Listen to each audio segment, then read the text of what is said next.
Hello, athletes and enthusiasts.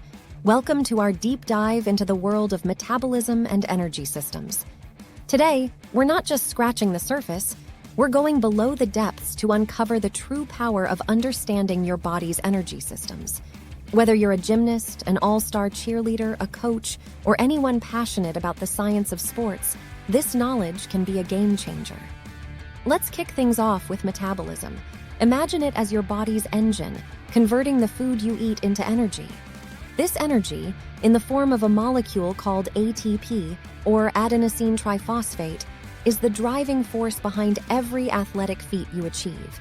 Every jump, every tumble, every stunt, and every routine, it all comes down to ATP. But here's the kicker.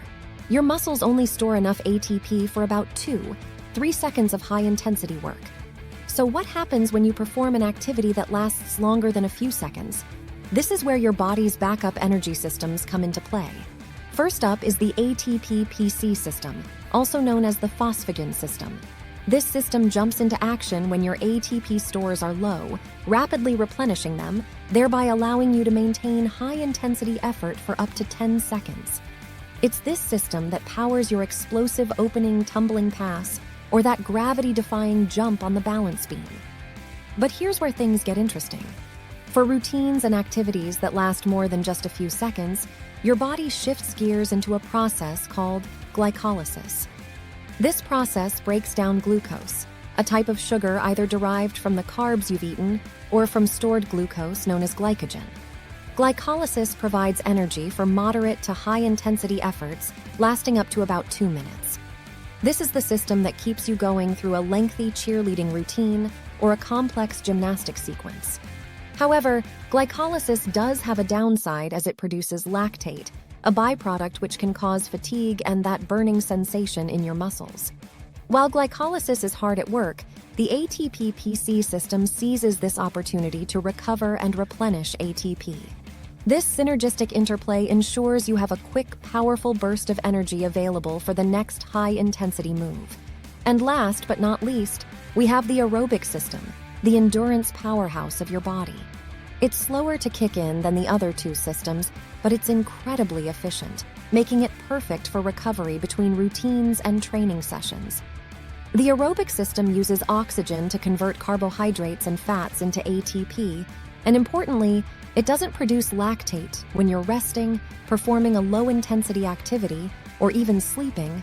This system is providing a steady stream of energy, allowing the ATP-PC system and glycolysis to reset and recover. This means they're ready for the next time you need a quick burst of energy or a few minutes of hard work. Now that you understand these systems, let's talk about how to train them. Training the ATP-PC system involves high-intensity, short-duration exercises. Think along the lines of sprints, plyometric drills, or short, intense sequences of tumbling or stunting. The key here is to have rest periods that are long enough to allow for near-full recovery, typically around 3-5 minutes. For glycolysis, you'll want to focus on exercises that last from 30 seconds to 2 minutes with an intensity that's hard to maintain. High-repetition weightlifting, sprint intervals, or repeated tumbling passes are great examples. You'll want shorter rest periods between efforts, typically about 1-2 minutes to allow for some recovery, but also to maintain a level of lactate in your system, training your body to better handle and clear it. Finally, to train the aerobic system, you'll focus on longer duration, lower intensity exercises. These could be long-distance runs, bike rides, or swimming, essentially anything that you can maintain for a prolonged period. But it's not just about long, slow distance. In fact, one highly efficient way to develop your aerobic base is through a method known as sweet spot training. This involves reasonably long intervals at a challenging but maintainable intensity, with rest intervals in between. This approach targets both type 1 and type 2 muscle fibers, develops muscular endurance and stamina, and raises an athlete's tolerance for high intensity. And that, my friends, is a deep dive into the energy systems that fuel your performance as a gymnast or cheerleader.